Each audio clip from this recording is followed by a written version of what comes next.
I'm going to help you go through this worksheet if you're stuck.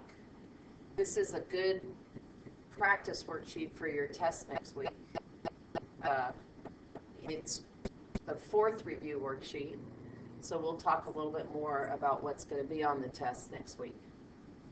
But number 1, write each of the following ratios. So your ratios are right here. As a fraction in lowest terms. So that means simplify. And then as a decimal. And then as a percent.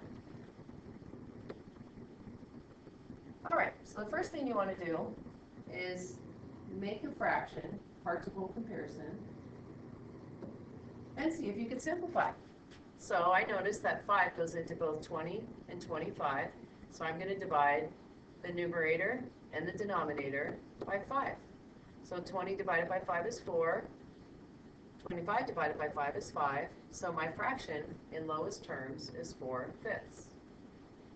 When I want to write something as a decimal, I want to make sure the denominator is either a 10 or 100 or 1,000. So I'm going to take this same work over here and double. If I double, I get a 10, which means this is 8. And I read that as 8/10.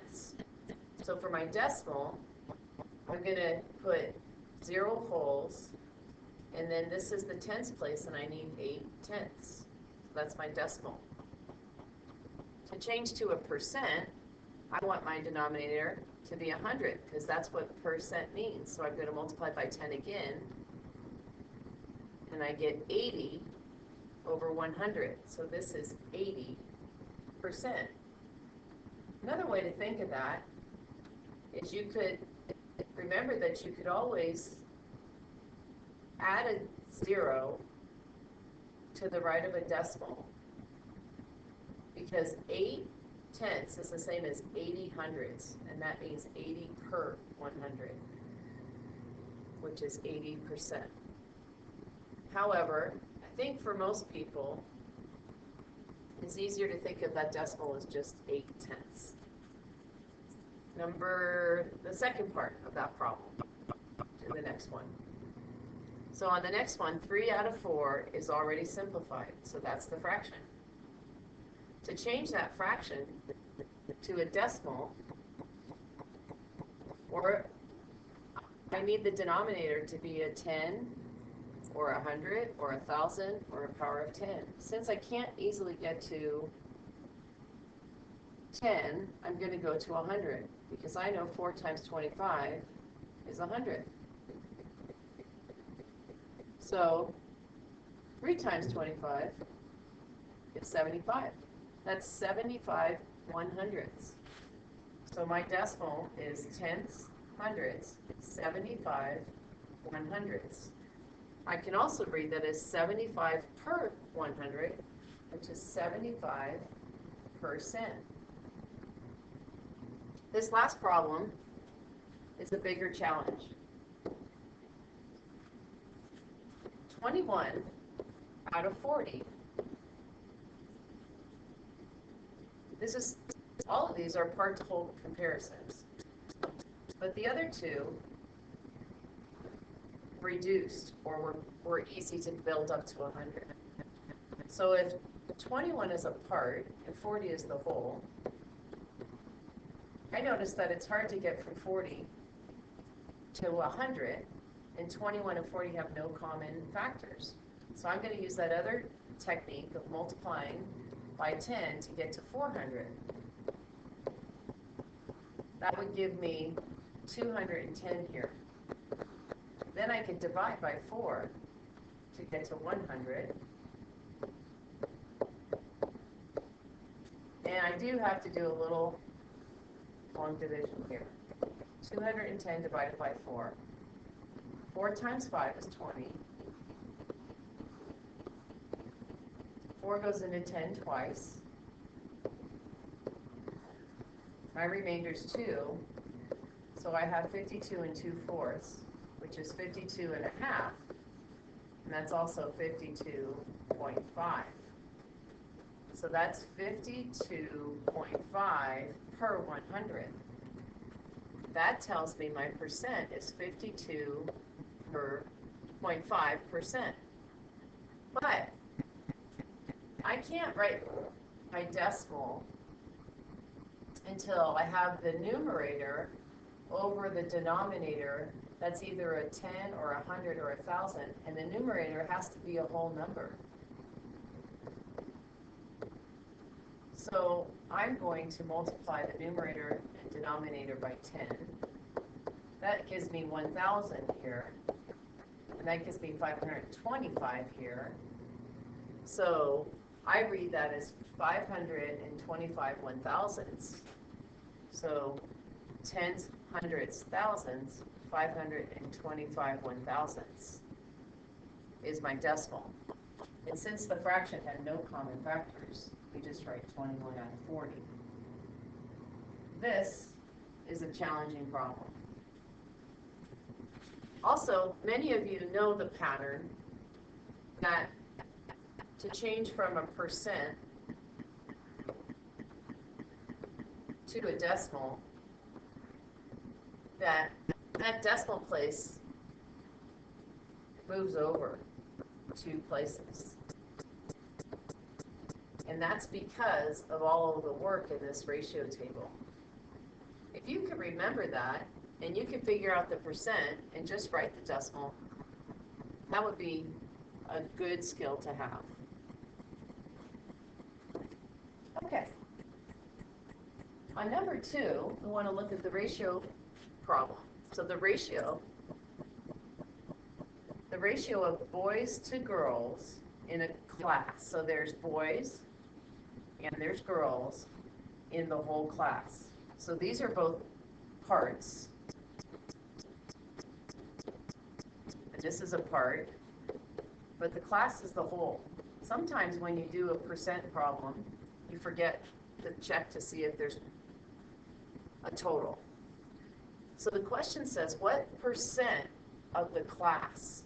So what percent of the class, that's why the class is your whole, is boys. And the second question says, what percent of the class is girls? So we could do the work for both of those problems at the same time. We could write boys, girls, and total students.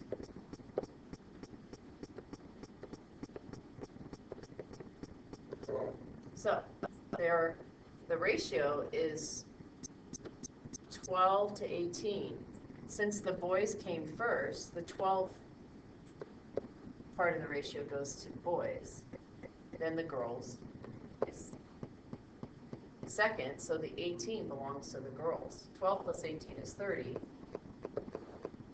And I want to figure out percent, I want per 100. So I have lots of choices, but the easiest way for me to get to 100 is to look for common factors and try to get the denominator to 100 in the easiest way possible. I notice that 3 goes into both of these. So 12 divided by 3 is 4, 18 divided by 3 is 6, 30 divided by 3 is 10.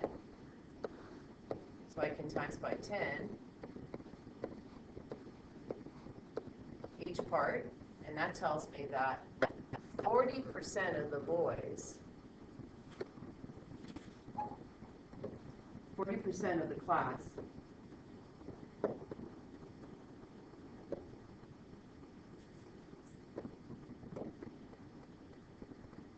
is boys. Or a better way to say that is the boys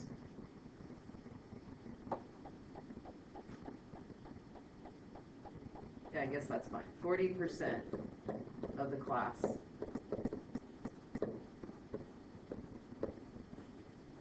are boys. And 60% of the class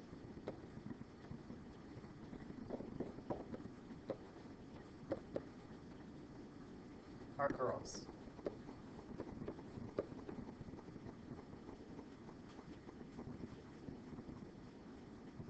Problem 3. For each of the following, that should say parts A through D. circle the fraction or the decimal or the percent that's not equivalent to the others. So, keywords not equivalent. So you are going to look at each problem and decide which one doesn't belong. So 60 hundredths, if you think about that, 60 100ths, I reduce that down by 10, I get 6 tenths, and that's 0.6. So these two are equal. But that's 60%, not 6%. So this is the one that doesn't belong, so I'm going to circle it. Now, we'll do the same thing for part B. 25% is 25 over 100. And the way I read that is 25 100ths, which is tenths, hundredths, 25 100ths. So these are equal. But when I reduce 25 over 100, I can divide by 25. I get 1/4. I don't get 1/25. That's why this is the one that doesn't belong. Similarly, 3/10 is equal to 30 100ths. So these are equal, but it's not equal to 3%, it's equal to 30%. So that's the one that doesn't belong. And then the last one, 9/5 is 1 4/5. 1 4/5. This is 1 8/10. 8/10 can be divided down by 2, the 8/10 part. So that's the same as 1 4/5. So these are equal. So this one doesn't belong. Because 108 per 100% is that, and that's 1 8 100ths, not 8/10. So this one doesn't belong. That's a good challenge problem. And the last one I'm going to do on this recording is number 4, and that's an ordering problem. So you don't need to make a number line for this, but you can make a number line for this. And I'm going to make a number line for this just to give you a nice visual aid. So on my number line, I'm going to look at my numbers. When I look at those numbers,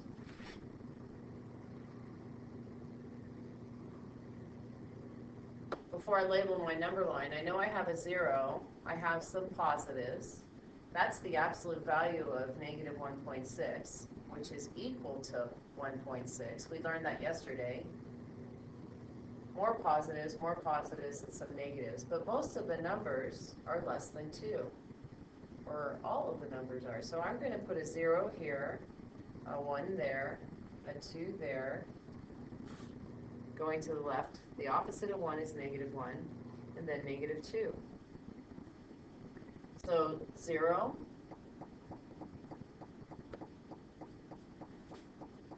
is there. Then 8/3, that's 2 wholes. Oh, so that number is bigger than 2. 8/3 is 2. 3 goes into 8 twice. And there's 2 left over. So that would be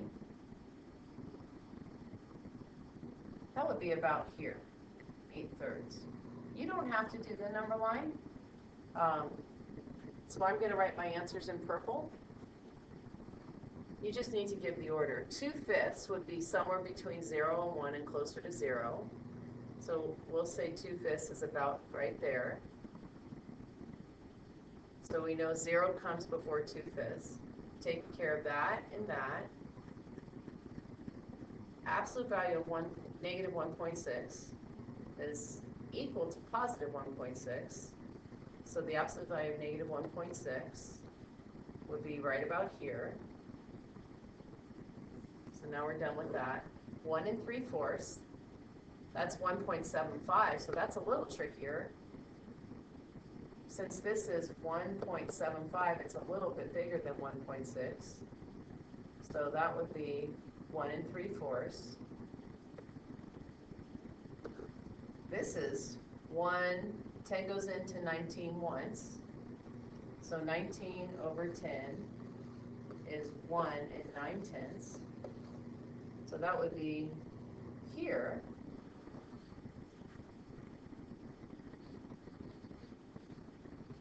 This is also a pretty challenging problem. And then negative 3/4, that would be between 0 and 1, negative 3/4. So the final answer, I'll write in red, the lowest of those numbers is negative 3/4. That was the first one. Then 0. Then 2/5. Then negative 1.6 in absolute value. Then the absolute value of negative 1.6. Then 1 3/4. Then 1 9/10 or 19/10.